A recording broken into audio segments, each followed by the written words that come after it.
Welcome back to the SuperCoach Nuff channel. In this video, we're looking at the Bulldog Project after round 20.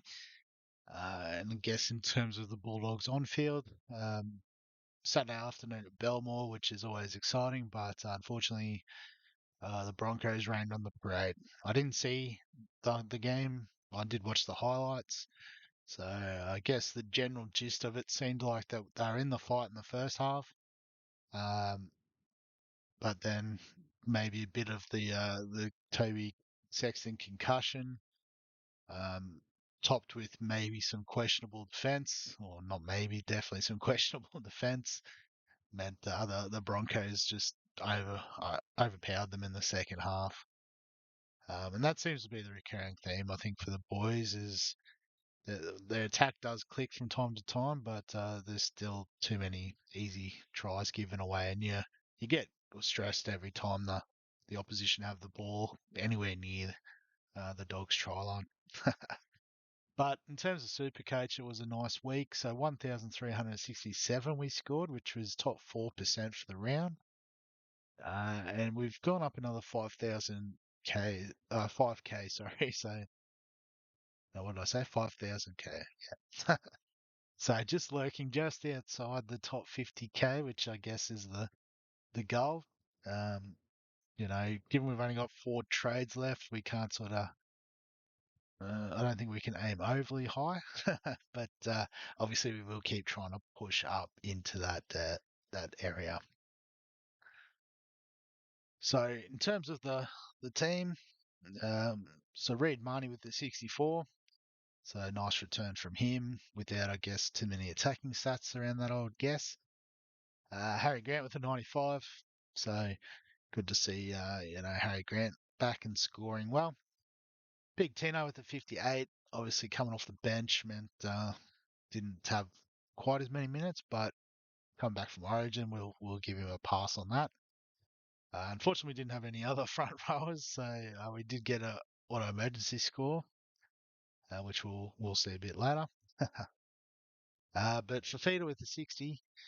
So I guess another one who looked a little bit worse for wear post Origin. Nikora with a 99, so getting a try, which is really great. Speaking of getting tries, Jacob Preston with the 81. So, great to see a big return from him. Jermaine Hopgood with the 61, solid base. So, we're pretty comfortable with our second rowers. Liam Martin obviously getting the rest this week with all the other Origin guys from Penrith. So I guess we didn't activate the loophole here. I probably should have. It's something I always forget. I know I get on my main Supercoach team, and I was pretty quick to chuck the C on someone else after Kalen Ponga's effort, but got to remember I've got a few teams going on at the moment. So Hines with the 72 isn't the worst, but obviously we have shot ourselves in the foot there a bit. SJ with 135. It was awesome. He was involved in a lot of the Warriors stuff. And I guess as well in saying that, Nico Hines was on the receiving end of that, so he got a try, but that was about all the attack that was afforded to the Sharks in that game. Kalen Ponga, as we said, with the 137 VC, we should have taken that, but it happens. Matt Byrne with a 44, so I guess, that limited sort of attack.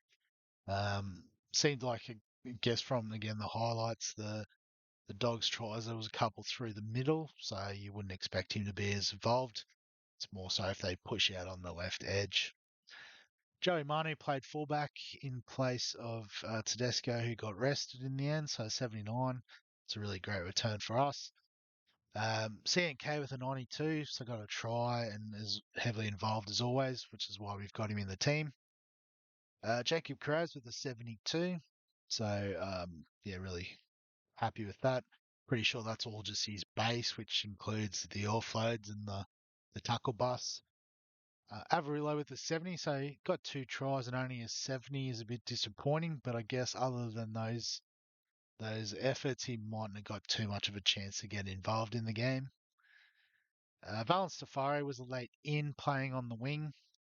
and got 26. Maybe a couple of missed tackles and errors there with Penrith getting a few tries down his wing. Jarrell Skelton was a late in as well with Addo Carr getting pulled out due to injury. So 40 was really nice to see from him getting his first start in the NRL. And Ruben Garrick at fullback with 50. So, you'd hope Manly at Four Pines or Brookie would have gone a bit better, but the Cowboys are doing really well. And Will Kennedy with the 26, obviously, we talked about the lack of attack there for the Sharks. So he is leaking a bit of cash, which is a little bit of a concern. Perhaps he was the trade out last week rather than Buller, as it turned out. But there's the breaks. So in terms of where we're at this week, we've got 250k to spend and 4 trades left. And as we've talked about, this is probably the team where we're going to have to forego um, Cleary, even though he is playing the Dogs this week, and based on form, he could do absolutely anything. But I think we need to, our forward pack's okay. Obviously, we're short our extra front rower when we need it. But I think the priority is to get ourselves a solid fullback option. So how we do that though is the question, because we don't have a great deal of money.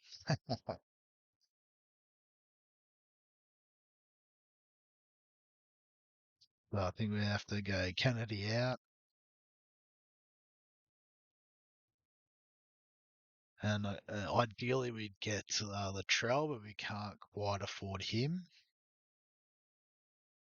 Yeah, so what are we about 30k short?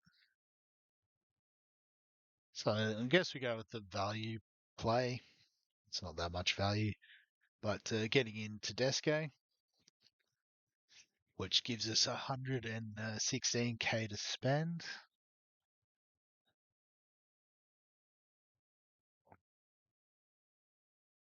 And then I guess a player that I am interested in just based off watching him last week, but also the numbers do stack up nicely. I think he's going to be a bit out of range though. But Isaac Tago, so we need someone who's 600k. So we'd have to get rid of one of these big hitters. We could get rid of Garrick, swap in Alvarillo. Might just have a look at the run home for Manly. So Sharks, they're not the best defence, so it could be a bit there, but they are playing at Shark Park. The Dragons, yeah, they haven't been impressive. The Roosters have obviously been a bit disappointing. Yeah, he does finish on the Dogs and the Tigers, so it could be really great to, have for the back end of the season. Hmm. What about Joe Manu? I know he's flying at the moment, but should shift back to the centres now. Although I do remember hearing something on the radio, I think it was about like Kiri's concussion, so he has a bit of a mixed run. Mm, I guess if we make that move, bring Tongo in, we still can't afford Latrell. I guess yeah, we only made an extra 7k on that move.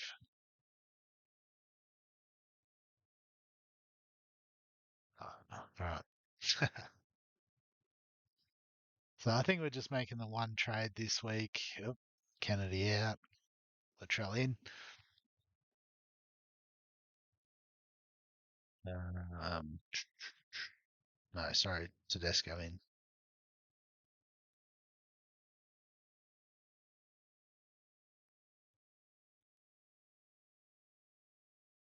And then in terms of our bench, we have to play Grant. Hopgood, yes. Should have Martin back this week, so Who's there? Desco.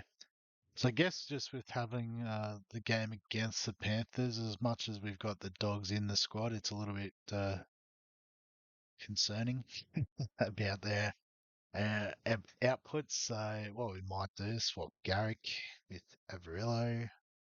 He can have a week off. Yep. So go with those guys. Yep.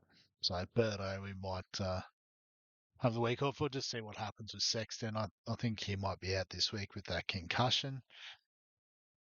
But then I guess what do we got in terms of our VC and C options? We don't have any Dragons or Tigers.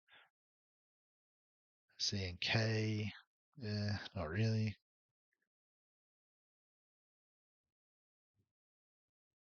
Maybe if we go for feeder against the Roosters, and then we've still got time to leave the C on Hines if we need to. Again, I'll try to remember if it does come off. But yeah, so I guess that's how the team's going to shape up for this week. Um, yeah, and like I said, we're probably going to have to forego Cleary just to, with the trades and the money we've got. But it's a good opportunity to go that point of difference move. As I said, I'd like to get Pungo in, maybe CNK, but the Warriors do have a good run, so I do want to keep him. I'm sort of set on keeping Garrick, I think. You know, it might be Manu. I'll just have to have a closer look at the schedule. Things like his break even too. What's it? Well, we can probably quickly work out how he's tracking. So the big 117's out of his average now. So need a 90 something to keep up there. So maybe it is Manu that goes this week. I'll come back to it once teams are out and that sort of thing. But I think, yeah, if we go with this for the moment, you'll see next week how it goes.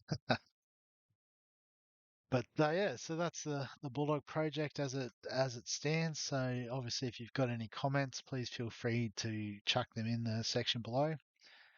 If you enjoy the content, please like the video, subscribe to the channel as always. And other than that, I'll catch you in the next one.